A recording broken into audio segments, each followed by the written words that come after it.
আসসালামু আলাইকুম রহমতুল্লাহ। আমি আপনাদের উদ্দেশ্যে একটি কথা বলার জন্য লাইভে আসলাম। আপনারা আমাদের বাংলাদেশ চলচ্চিত্র প্রযোজক পরিবেশক সমিতির নির্বাচন 2026-2028 মেয়াদের এই প্রোগ্রামটি নির্বাচনটি 8ই আগস্ট হওয়ার কথা ছিল। আমাদের ব্যবসায়িক সংগঠন বাণিজ্য মন্ত্রণালয়ের অধীনে এই নির্বাচনটি পরিচালিত হচ্ছিল এবং আপনারা সবাই অবগত আছেন যে জোনাকি কনভেনশন হলে আগামী শনিবার 8ই আগস্ট এই নির্বাচনটি অনুষ্ঠিত হবে। তবে আজকে 4টা বাজে আমরা এই নির্বাচনটিকে নিয়ে শুনতে পারলাম যে নির্বাচনটি 2 মাসের জন্য পিছিয়েছে। তো পিছানোর কারণ হচ্ছে যে বাংলাদেশ চলচ্চিত্র প্রযোজক পরিবেশক সমিতির নির্বাচন আপনার আদালতের সিদ্ধান্তকে আমরা সর্বোচ্চ সম্মান জানাই। ওনারা জানাইছে যে পূর্বের সকল মামলা মোকদ্দমা নিষ্পত্তির পর একটি সুস্থ ও গ্রহণযোগ্য নির্বাচন অনুষ্ঠিত হবে। আমার প্রশ্ন হচ্ছে বাণিজ্য মন্ত্রণালয়ের যে যারা নির্বাচন কমিশনার হিসেবে ছিলেন, প্রশাসক ছিলেন আজকে এত বছর পর্যন্ত, তো ওনারা পূর্বের এইসব মামলা মোকদ্দমাগুলা শেষ করেন নাই কেন, কিংবা এগুলা কেন রয়েছে এটা আদৌ আমি জানি না। সাধারণ প্রশাসক হিসেবে আমার এটা প্রশ্ন। আর আমার ব্যাপক প্রস্তুতি ছিল ইলেকশনের জন্য। তো আমি উজ্জ্বল আঙ্কেল এবং লিপু ভাইয়ের প্যানেলের থেকে সহযোগী ভোটার হিসেবে আমি ব্যালট নম্বর 39 আমি নির্বাচনে প্রার্থী ছিলাম।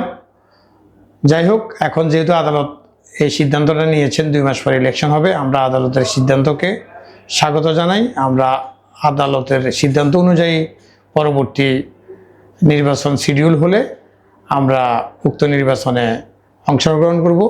আমি বিশেষ করে আমার যারা ভোটার, চলচ্চিত্রের সংশ্লিষ্ট পরিচালক, শিল্পী, কলাকৌশলী, আমার ভাই বন্ধু, সাংবাদিক ভাইরা সবাই আমাকে সাপোর্ট করেছেন। আপনাদেরকে যে আমি বিরক্ত করেছি, ভোট চেয়েছি, বারবার ফোন দিয়েছি, এই জন্য আপনাদের সবার কাছে আমি খুবই কৃতজ্ঞ। সবাই আমাকে একটু ক্ষমা দৃষ্টিতে দেখবেন।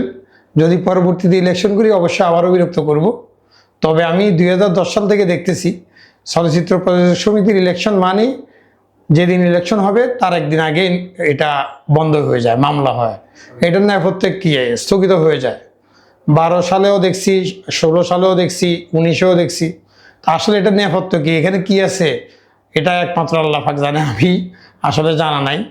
একটা ইচ্ছে ছিল, একটা প্যানেলে আমি মেগাস্টার উজ্জ্বল আঙ্কেলের সাথে নির্বাচনে প্যানেলে দাঁড়িয়েছিলাম।